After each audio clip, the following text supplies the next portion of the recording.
मुनीर को लगा 100 वोल्ट का झटका। तुर्की ने ठुकराया मुनीर का ऑफर।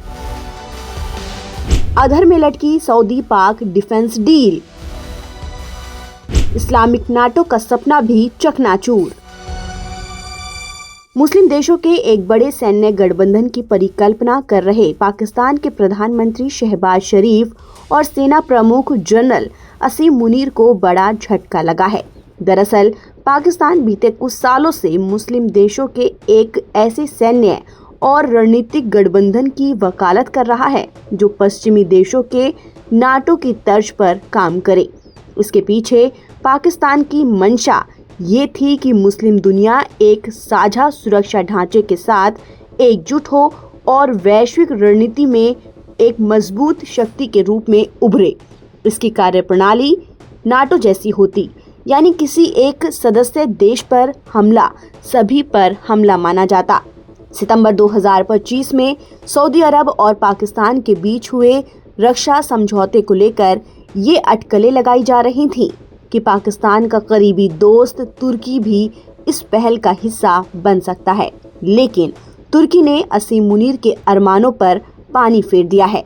तुर्की के विदेश मंत्री हकान फिदान ने कुछ ऐसा कह दिया है जो शहबाज मुनीर को हजम नहीं होगा। तुर्की के विदेश मंत्री ने कहा कि तुर्की कोई नया गुट नहीं बनना चाहता है, जिसका लक्ष्य एक नया सामरिक गुट तैयार करना है। तुर्की का मानना है कि गठबंधन क्षेत्रीय सहयोग और आर्थिक विकास के आधार पर बनना चाहिए।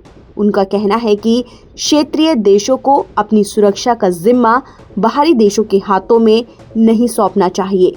तुर्की ने ये बात कहकर ये जता दिया है कि उसे पाकिस्तान पर विश्वास नहीं है। तुर्की के इस रुख को पाकिस्तान के लिए एक कूटनीतिक झटका माना जा रहा है।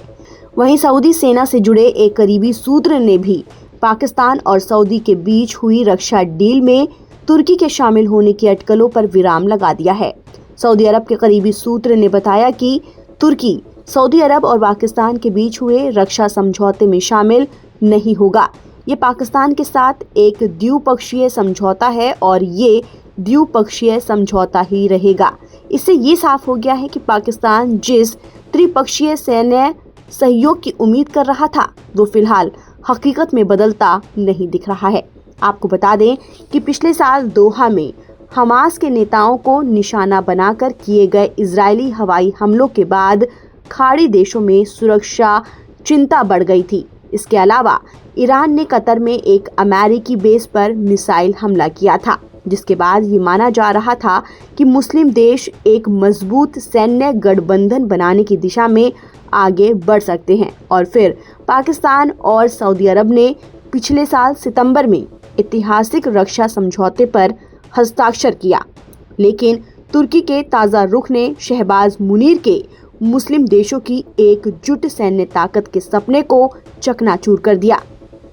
ताज़ा अपडेट के लिए आप बने रहिए नवभारत टाइम्स के साथ।